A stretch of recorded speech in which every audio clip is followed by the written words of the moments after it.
On Friday morning, Guyana exchanged notes with the United States of America through its Secretary of State, Mike Pompeo, and Guyana's Minister of Foreign Affairs and International Cooperation, Hugh Todd, in relation to an agreement between the two countries to suppress illicit trade by sea and air. The two also inked an agreement dubbed as the Growth of the Americas Initiative, which will see the strengthening of relations between the two countries. The agreement to suppress illicit trade by sea and air will see a provision of mechanisms to streamline communications between law enforcement officials of Guyana and the United States of America to conduct cooperative operations at sea and to expedite overflight clearances for law enforcement aircraft when combating illegal drug trafficking.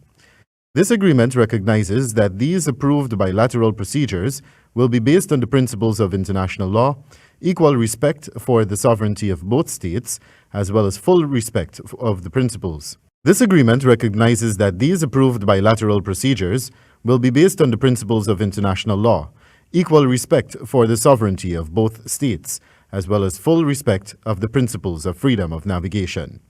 Further, the agreement states that operations will not be carried out in Guyana's waters unless permission is granted by the government of Guyana.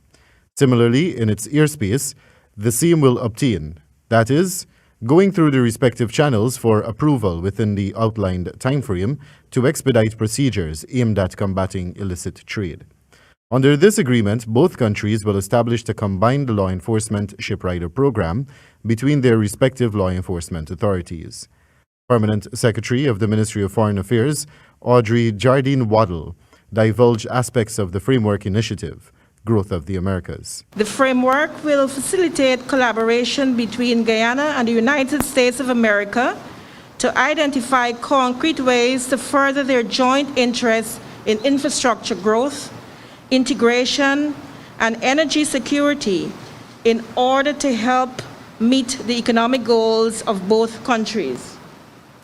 Infrastructure within the context of the framework refers to facilities and systems serving the public, including but not limited to water, energy and hydrocarbons, buildings, airports, basic sanitation, information technology, logistics infrastructure, roads, railways, bridges, ports, and tunnels. The framework will help catalyze private capital and facilitate financial market growth for infrastructure development by identifying programmatic and project-specific investment opportunities. The framework recognizes that private sector-led infrastructure development, particularly in high-cost energy sector, is one of the central tenets of the U.S. Caribbean 2020 strategy for promoting security, prosperity, and well-being for both the United States and the Caribbean region. President Irfaan Ali, who delivered remarks following the signing of the agreement, spoke to its benefits for the two countries. This agreement will stimulate the enhancement of the business environment for U.S. private sector investment in Guyana, particularly in the fields of energy, both non-renewable and renewables, and infrastructure.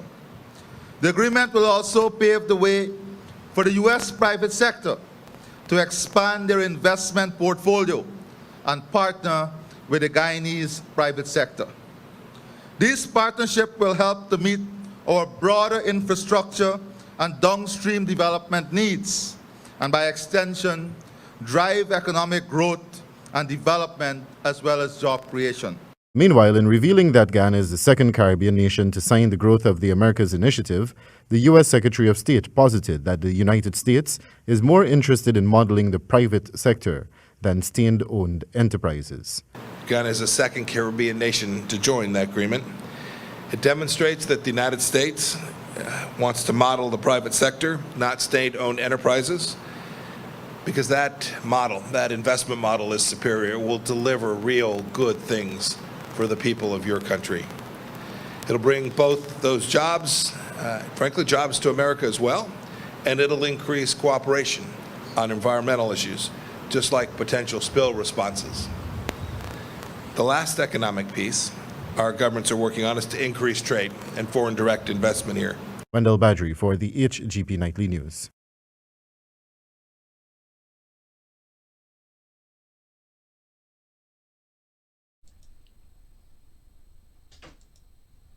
Ladies and gentlemen, I must tell you that one of the great things about technology is that it works when you least expect it to, and when you want it to, it doesn't. So we're talking tonight, or will be talking tonight, with this very young woman, Onique Persaud, who is the founder of Stop Communism in Guyana. As you can tell by that particular video that we just played, and I really want the good people of Guyana, the Guyanese, to know that we love you. America really loves you, and we have always loved you. You can go back to the 1900s and see that for a fact. And quite frankly, the way that the animus is for some in that culture of Guyana, built on the framework of Marxism, is a hatred towards the freedom and liberty of the United States of America. Now, don't get us wrong. We have that same issue and concern with the Democrat Marxists that are here, and that they are attempting to take over this particular country. But we have found over the years that it is much, much better, far, far better, for individuals to pursue liberty and freedom, even with the cost of uncomfortability. And so one of the things that I wanted to do tonight in talking with Onique, who is a tremendous young woman, is to give us the opportunity to explore the life of those who are in that great nation.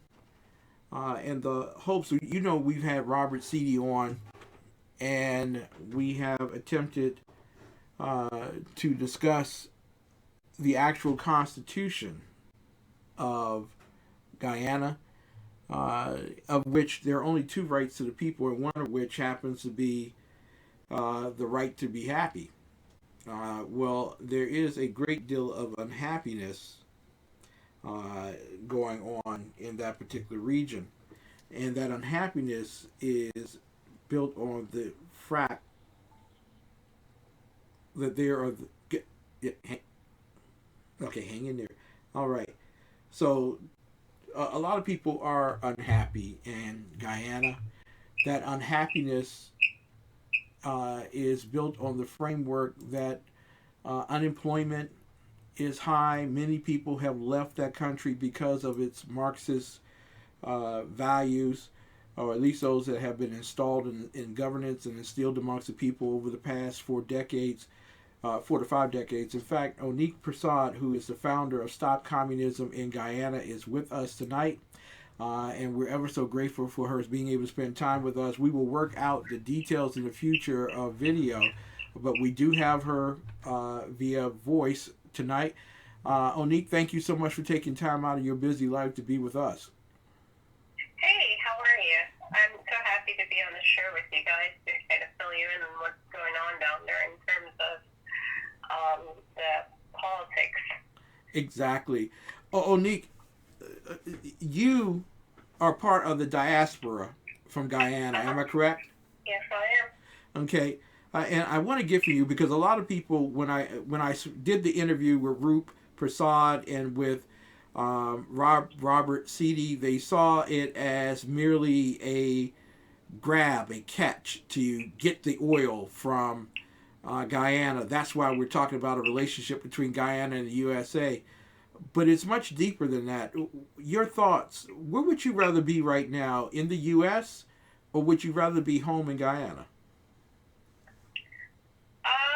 I would rather be home in Guyana if I felt it was much safer in terms of my own personal well-being. What makes it unsafe in Guyana for you?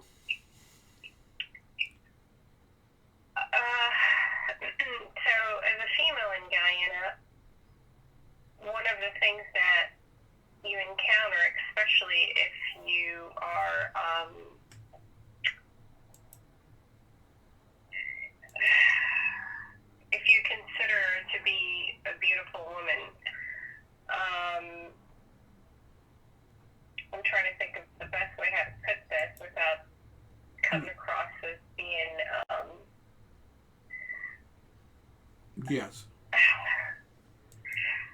You know. So women in Guyana don't really have a voice. Does that make sense? Yeah, it does. And, you know, we're seen as second-class citizens in Guyana. I mean, there's no nice way to put it but that, you know. We have numerous social, economic, health, and cultural problems, you know, Exactly. in the general well-being for women in Guyana. Besides, you know, personal security, we have a poverty situation, income inequality, the lack of assets. We don't have access to credit. A lot of the educational opportunities are pretty much given mostly to men. So, you know, it's almost like opening up a Pandora box. Exactly. In Exactly. terms of what goes on there with women in Guyana. Let me give you an example. Let's talk about, like, for instance, assets. Yes. If you go to the deeds and registry records, you will notice that a lot of the deeds are in the name, you know, men are the majority title owners to property, almost 75%. Wow. So literally, women don't have access to capital, access to ownership, access to governing positions of authority. Is that by the Constitution, or is that more of a tradition in Guyana? I think it's more of a tradition. And oftentimes, you know, like, for instance, with credit, legally they're not denied access to loans and stuff like that. However, oftentimes you need, like, a collateral, right? Yes.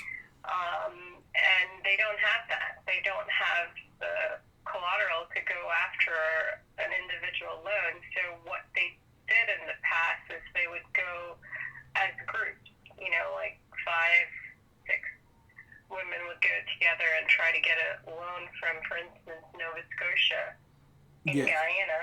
Mm-hmm. And even then, it's not, you know, they would get a very small loan, kind of like a micro loan. Yes.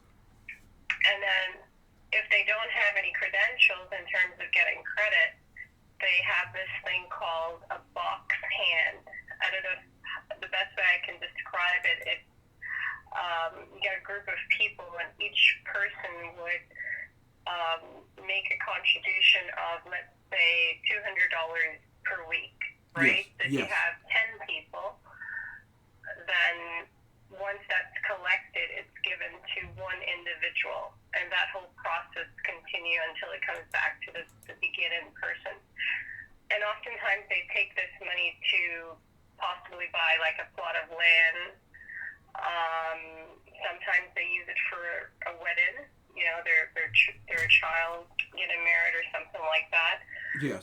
If it's a market vendor, they would use it to buy produce to sell. And often this type of box hand is mostly women that are doing this. Wow. Now, And that's how they're able to get, like, a large sum of money.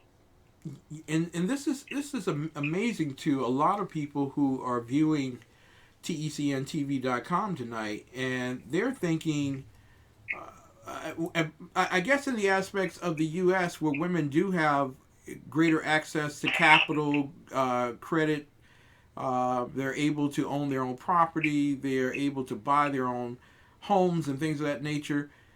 And I noted when I was reading the over 300-page Constitution for Guyana, the communist culture that it is, that you're guaranteed happiness. Why are not the women happy with that condition? I mean, The state's taking care of everything they need, right? I'm sorry, I didn't hear that. Okay, the state is taking care of everything that they normally don't get by owning property and stuff like that, right?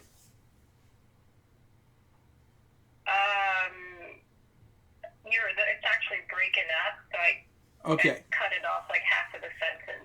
Okay, let me do it quickly then. Does the government make up the difference for women in Guyana?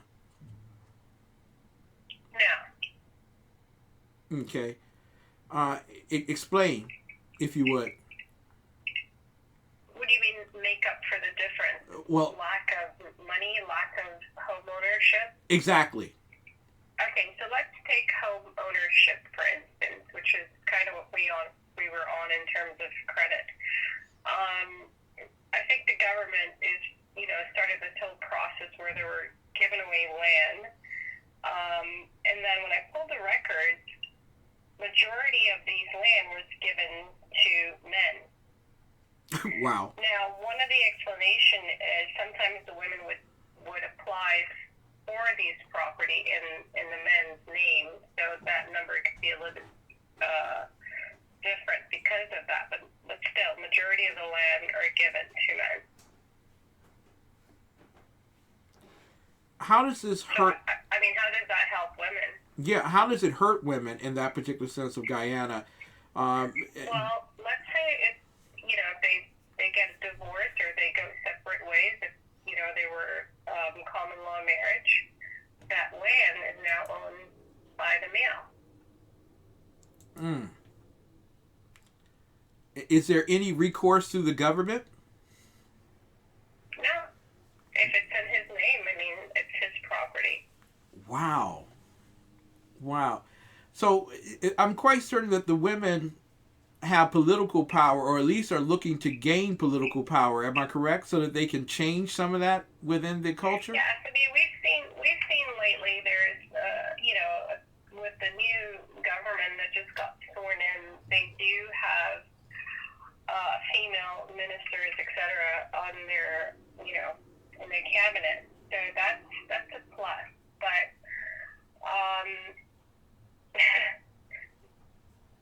it's a man's world in Guyana. They generally get the final say so. Wow. Now, in Guyana, in asking here, you want to go back to Guyana, but do you want to go back to Guyana the way it is now, or would you want some of the freedoms that you have from the United States to follow you? Definitely. I'd love to have some of the liberties that I have here, for sure. I mean, to give you an example, freedom of speech, even though they claim we have freedom of speech, we don't really, Mm-hmm. You have to be careful still of what you say in terms of if you live in Guyana, you can't, you kind of have to, like I told you in the call, you sort of play along with, you just kind of go along with how it is, Yeah. I'm quite certain that you have freedom of the press, however, that the press can report these discrepancies of capital for women, right? You have freedom of the press. Well, it's not like here. I mean, in the U.S., if, for instance, if let's say I went on the radio station or TV, whatever, and I say something against the local government or the party that just left, I'm criticized. Number one, let's say it's on social media, all their trolls are gonna, just literally just. It's almost like you're better off not saying anything because they try to demean you, Exactly. So you come under social media attack. If you're a woman, if it's a man, they get it too, but a lot less. Yes. Now, I'm quite certain that you're able, because we have the Second Amendment here, the freedom to protect ourselves, and in some states we carry our guns. I'm quite certain that you have that same freedom in Guyana, the right to defend yourself. I can't really make a comment on that because I haven't really looked into that particular.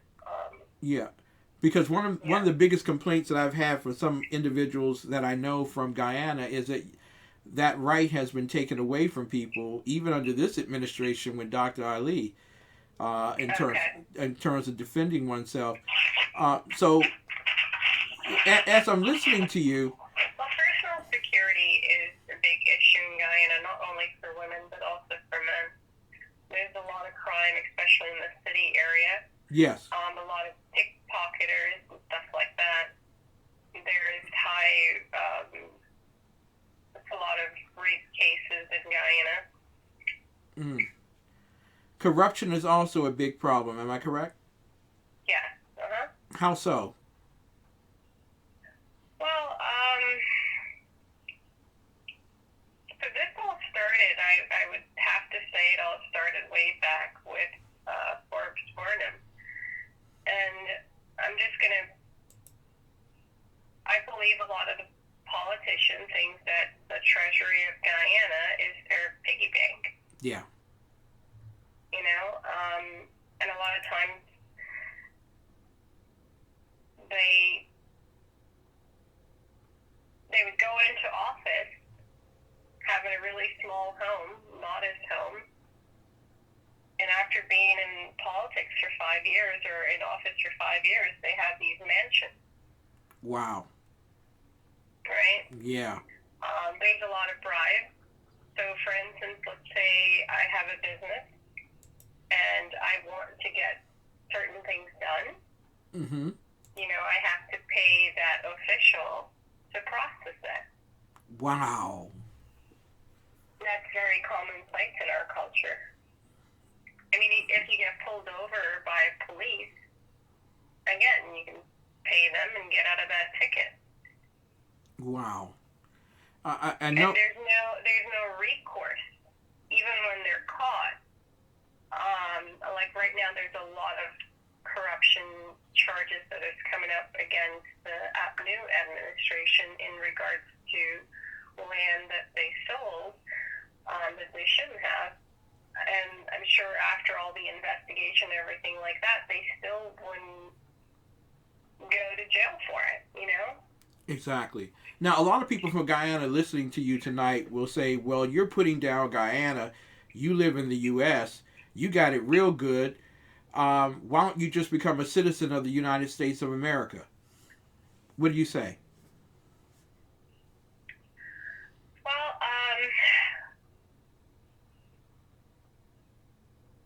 so that's two questions, right? Yes. Okay. So the first question is, I have it good here in the U.S.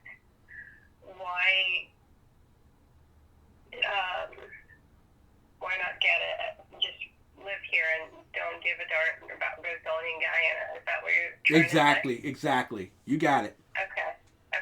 So when I left Guyana, it wasn't because I wanted to leave Guyana. I left Guyana because I was seeking a better opportunity for myself and my daughter. And those opportunities weren't offered to me in Guyana. In terms of education and my career. When I came to the States the first time, I realized that those opportunities were here. But more importantly, I noticed that there was a sense of security, that you can go from your home to your job with ease. Not have to worry about somebody snatching your purse or something like that. You know what I mean? Yeah, exactly. So that was very appealing to me. I didn't, because it was so a lot of anxiety. When you live in that society, you have a lot of anxiety. You never know when somebody's going to just pop out of nowhere with a knife trying to take something from you. You know? Exactly. And sometimes you could even be with a child and this is happening. They don't care. So for me, having a daughter, I didn't want her to go through what I went through with my grandmother when it actually happened to me the first time. The guy had a huge blade, and he came, it was close to a church, and he just pointed it at my grandmother and told her to give him her earrings. Yeah. And I probably was about 7 years old when that happened. And this still goes on to this day, right? Yes. So, and that left a scar even to this day in my memory. And I didn't want my daughter, her name is Tiffany, I didn't want her to experience that. I mean, it's something as simple as that I would like for the people in Guyana to not go through anymore. It's, I mean, we should move beyond that. These pickpocketers shouldn't be allowed to terrorize the people in the city. Exactly. So, and I feel because of the corruption, the government don't do anything about it. Exactly. So a corrupt police force is supported by corrupt governance. A corrupt governance is supported by a 305-page constitution, which very few Guyanese have actually read completely through and through. I got to ask you here in closing, why did you create Stop Communism in Guyana? Because there are lots of people that would tell me over the social media that Guyana is not a communist nation and it's not a socialist nation. We're just like the USA. What say you? So, number one, the biggest problem we face there is they lack the understanding of, number one, the word capitalism, socialism, and communism. They don't understand these ideologies. So when they're making comments on Facebook, their comment is sort of like a blind man. They don't know what, you just ask them, what is capitalism? Mm-hmm. They wouldn't be able to tell you. Exactly. So that's that. And then in terms of the group that I created, it was to educate people what those ideology is and how it can help them in terms of how they vote. And I feel once they have the education in the different style of governance, it would assist them in understanding why they have been living in poverty for so long, why they have all these security issues, why they have all these corruption. There's not sufficient checks and balance with this, the governance that they're using right now in Guyana. There's not enough democratic institutions set up in place to protect the state assets. If you were to go back home,